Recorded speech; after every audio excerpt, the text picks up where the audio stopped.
Povo de Jesus, gente querida, espero que vocês estejam bem e sejam bem-vindos a essa noite, bem-vindas a essa noite. Hoje nós vamos orar, vamos ler a palavra de Deus, vamos ter uma pregação sobre essa palavra de Deus. Para iniciar o nosso momento, invocamos a presença do nome do Senhor. Em nome do Pai, e do Filho, e do Espírito Santo. Amém. A pregação vai ser fundamentada no Evangelho de Marcos, capítulo 10, o versículo 2 até o versículo 12. Pega a sua Bíblia, abra o Novo Testamento, no Evangelho de Marcos, capítulo 10, do versículo 2 até o versículo 12, está escrito assim: Alguns fariseus, querendo conseguir uma prova contra ele, Jesus, perguntaram: de acordo com a nossa lei, um homem pode mandar a sua esposa embora? Jesus respondeu com esta pergunta: o que foi que Moisés mandou? Eles responderam: Moisés permitiu ao homem dar à sua esposa um documento de divórcio e mandá-la embora. Então Jesus disse: Moisés escreveu esse mandamento para vocês por causa da dureza do coração de vocês. Mas no começo, quando foram criadas todas as coisas, foi dito: Deus os fez homem e mulher. Por isso, o homem deixa o seu pai e a sua mãe para se unir com a sua mulher. E os dois se tornam uma só carne, uma só pessoa. Assim, já não são duas pessoas, mas uma só. Portanto, que ninguém separe o que Deus uniu. Quando já estavam em casa, os discípulos tornaram a fazer perguntas sobre este assunto. E Jesus respondeu: o homem que mandar a sua esposa embora e casar com outra mulher estará cometendo adultério contra a sua esposa. E se a mulher mandar o seu marido embora e casar com outro homem, ela também estará cometendo adultério. Até aqui, palavra do Senhor, até aqui a pregação do dia de hoje.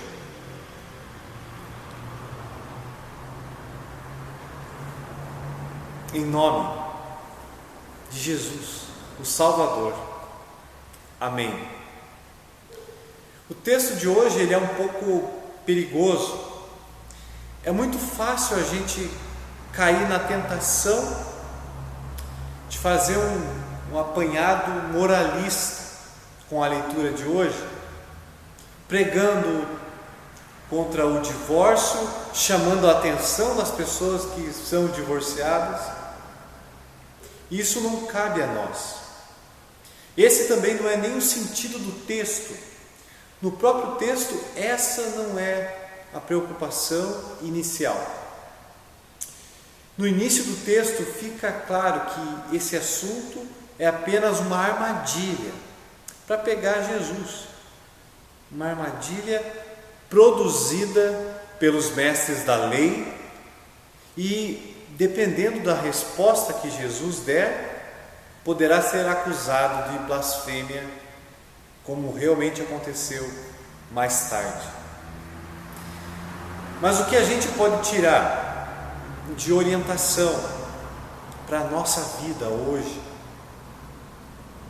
Em muitas celebrações de bênção matrimonial, é usado esse texto aqui, que foi lido hoje, principalmente os versículos 7 a 9, que dizem: por isso o homem deixa o seu pai e a sua mãe para se unir com a sua mulher, e os dois se tornam uma só pessoa.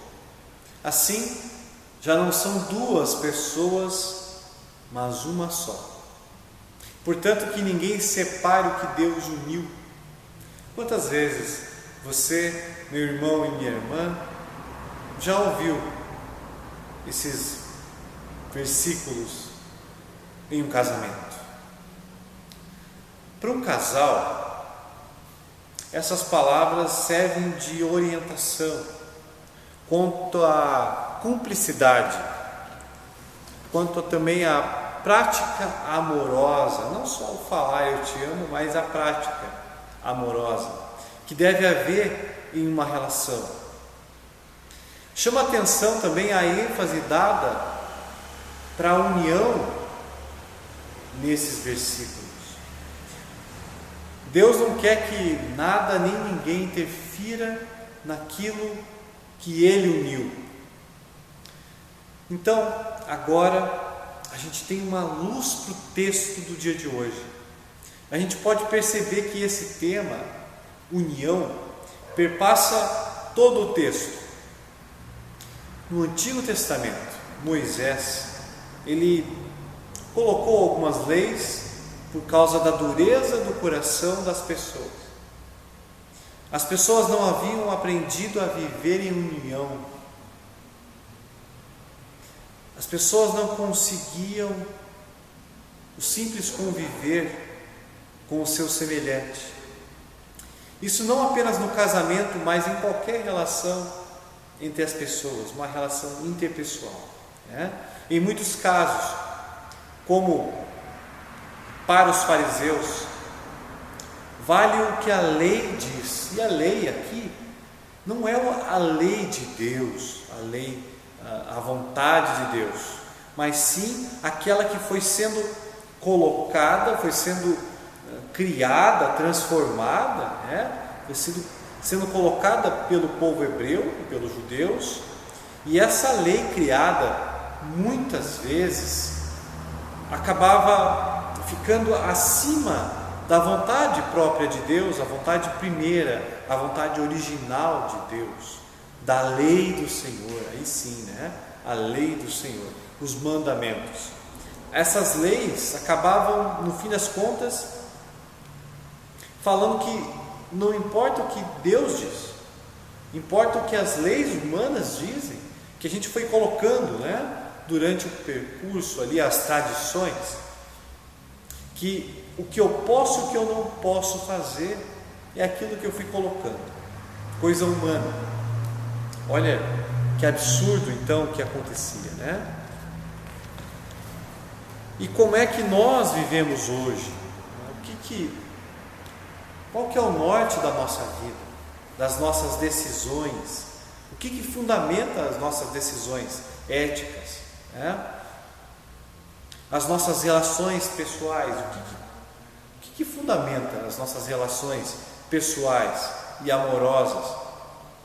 O que as pessoas usam como fundamento do que é correto, do que é lícito, do que é ilícito? Qual que é a vontade primeira de Deus? Deus não quer que as pessoas vivam desunidas. Deus não quer. Deus criou todas as pessoas e quer que todos vivam como irmãos e irmãs. Mas há muitas coisas que no dia a dia causam divórcio, falta de perdão, dureza no coração, pecado, orgulho muito grande, dificuldade, né, para pedir perdão e para aceitar o perdão às vezes, né? Falta de compaixão, falta de empatia, pecado, né? Falta de tentar entender o outro, pensar o melhor do próximo, o 8º mandamento, né? Pensar o melhor do outro, se colocar no lugar do outro. E claro, o esfriamento e o término do amor.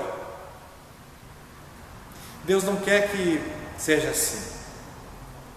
O plano de Deus é outro. Exemplo é o próprio Jesus, que veio para nos redimir diante de Deus. Por causa do pecado, nós nos afastamos de Deus, nós quebramos a união com Ele. interrompemos a nossa conexão com Ele. E Deus, com um amor incondicional, vem até nós reafirmar a união, restabelecer a união através do perdão. A vontade de Deus é que também seja assim entre nós. Perdão. Somente de Deus, só dele, vem o perdão real, a possibilidade do verdadeiro conhecimento. E somente em Deus a gente vive a verdadeira união. Se aqui na nossa congregação, na congregação que você congrega, na comunidade que você congrega, se a gente não está bem unido, a coisa não anda como deveria.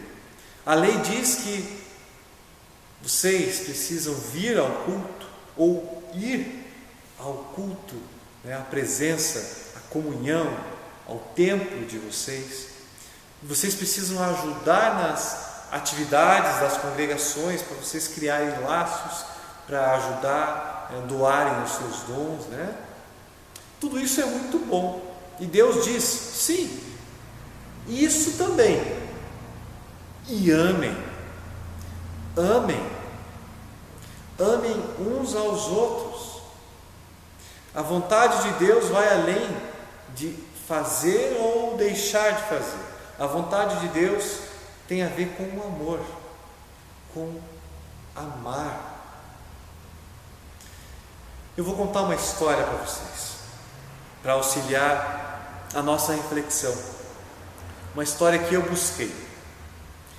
2 irmãos que moravam em fazendas vizinhas, separadas apenas por um riacho. Esses irmãos, eles entraram em conflito. Foi a primeira grande desavença em toda uma vida de trabalho lado a lado. Mas agora tudo havia mudado. O que começou com um pequeno mal-entendido, finalmente explodiu numa troca de palavras ríspidas, seguidas por semanas de um total silêncio. Numa manhã, o irmão mais velho ouviu baterem à porta dele. O que aconteceu? Estou procurando trabalho, disse a pessoa. Talvez você tenha algum serviço para mim. Sim, disse o fazendeiro. É claro. Vê aquela fazenda ali, além do riacho? Aquela fazenda é do meu vizinho. Na realidade, do meu irmão mais novo. Nós brigamos e não posso mais suportá-lo. Não aguento nem olhar para a cara dele. Vê aquela pilha de madeira ali no celeiro? Pois use aquela pilha de madeira para construir uma cerca bem alta. Acho que eu entendo a situação, disse o carpinteiro. Mostre-me onde estão a pá e os pregos. O irmão mais velho entregou o material e foi para a cidade. A pessoa ficou ali cortando, medindo, trabalhando o dia inteiro. Quando o fazendeiro chegou, ele não acreditou no que viu. Ao invés de uma cerca alta, uma ponte foi construída ali, ligando as duas margens do riacho. Era um belo trabalho, mas o fazendeiro ficou enfurecido e falou: você foi atrevido em construir essa ponte depois de tudo que eu contei para você. Mas as surpresas não pararam aí. Ao olhar novamente para a ponte, o fazendeiro viu o irmão. O seu irmão estava se aproximando, com os braços abertos. Por um instante, o fazendeiro permaneceu imóvel, do seu lado do rio. Então o irmão mais novo falou: você realmente foi amigo, construindo essa ponte mesmo depois de tudo que eu lhe disse. De repente, num só impulso, o irmão mais velho correu na direção do outro e eles se abraçaram. Se abraçaram. Choraram no meio da ponte. O carpinteiro que fez o trabalho partiu com as suas ferramentas. Foi embora. Espere, fique conosco. Tem outros trabalhos para você, disse o fazendeiro. O carpinteiro respondeu: eu adoraria, mas eu tenho outras pontes para construir. Queridos irmãos, queridas irmãs, nossa fé no Deus triuno não permite que a gente construa muros, separe pessoas, se separe de pessoas, barreiras entre nós. Deus quer que a gente faça pontes para irmos até o próximo, pontes para restabelecer a união, a conexão, solidariedade entre as pessoas. Jesus também é uma ponte que nos liga a Deus. Ele é um caminho e não é possível chegar ao Pai sem passar por esse caminho. Deus nos ajude a construir pontes e não muros. A gente pode viver unido uns com os outros e todos com Deus. Graça e paz, é o que eu digo. Graça e paz da parte do nosso Senhor Jesus Cristo, o Salvador, o único e suficiente. Amém. Meus queridos, vamos juntos orar. Depois eu vou também dar a bênção do Senhor para vocês. Oremos. Querido Pai, te agradecemos pelas pontes no caminho, te agradecemos pelas pessoas que constroem pontes, te agradecemos pelo diálogo e pelo amor. Cuida da nossa vida e nossa fé, da nossa conexão com o Senhor. Aumenta o nosso espírito, a nossa convivência, a nossa perseverança. Aumenta a nossa vontade de perdoar e o nosso amor. Que essa semana seja abençoada com a tua presença salvadora, vivificadora, perdoadora, por isso abençoada. Te agradecemos em nome de Jesus, o Cristo e nosso Salvador. Amém.